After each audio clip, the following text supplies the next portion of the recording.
नमस्कार, मी रुशाली यादव सारंग। या बुलेटिनमध्ये आपण बातम्या विस्ताराने पाहूयात। बुलेटिनच्या सुरुवातीला महत्त्वाची बातमी।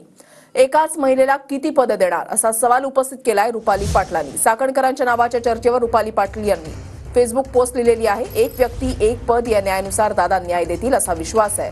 पक्षामध्ये इतरही सक्षम महिला आहेत असं रुपाली पाटलांनी म्हटलंय। विधान परिषदेसाठी कालपासून रुपाली चाकणकरांचं नाव चर्चेत आहे आणि त्यावर आता रुपाली पाटलांची ही प्रतिक्रिया।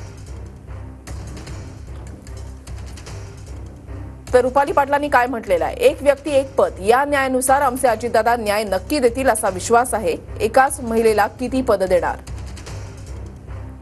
कालपासून बातमी वाचत आहे। बातमीची शहानिशा केली तर पक्षाने कोणतेही पत्र अधिकृत दिलं नाही असं सांगितलं। पक्षाला कळकळीची विनंती असेल, पक्षामध्ये इतरही महिला आहेत, त्या सक्षमतेने दमदार कामाने मोठ्या आहेत। पक्षात कर्तृत्ववान महिला खूप आहेत, त्या सक्षम काम करणाऱ्या महिलांचा विचार करावा। इतर महिलांना समान संधी द्यावी ही विनंती असेल।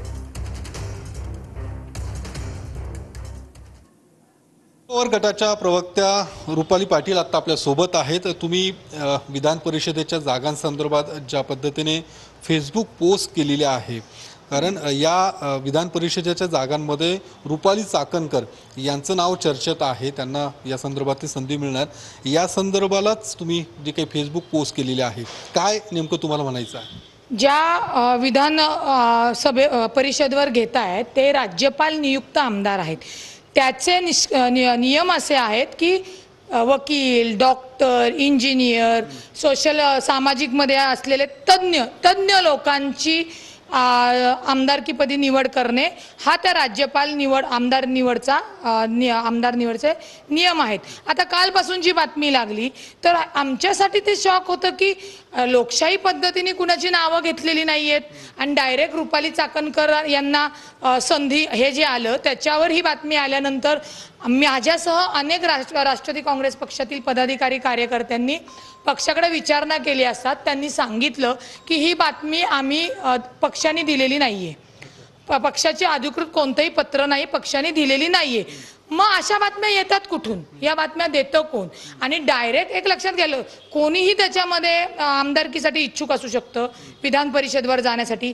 मी आहे, आपली वैशालीताई नागवडे आहेत, सुरेखाताई ठाकूर आहेत, आमचे पुणे शहराचे शहर अध्यक्ष दीपक भाऊ मानकर आहेत, परत सांस्कृतिकचे बाबा पाटील म्हणून आहेत, असे अनेक जण इच्छुक आहेत। माझं एवढंच म्हणणं होतं की रुपालीताई चाकणकर या काय माझ्या दुश्मन नाहीत, पण त्यांच्याकडे ऑलरेडी आयोगाचं पद आहे, महिला अध्यक्ष प्रदेश अध्यक्ष आहे। मग या डायरेक्ट बातम्या येतात कुठून? पक्ष तर देत नाही, मग या बातम्या पेरतं कोण हे न समजणार इतकं तरी आम्ही मूर्ख नाही आहोत। परंतु पक्षामध्ये राष्ट्रवादी काँग्रेस पक्षामध्ये अनेक चांगल्या महिला आहेत, त्यांनाही समान संधी दिली पाहिजे।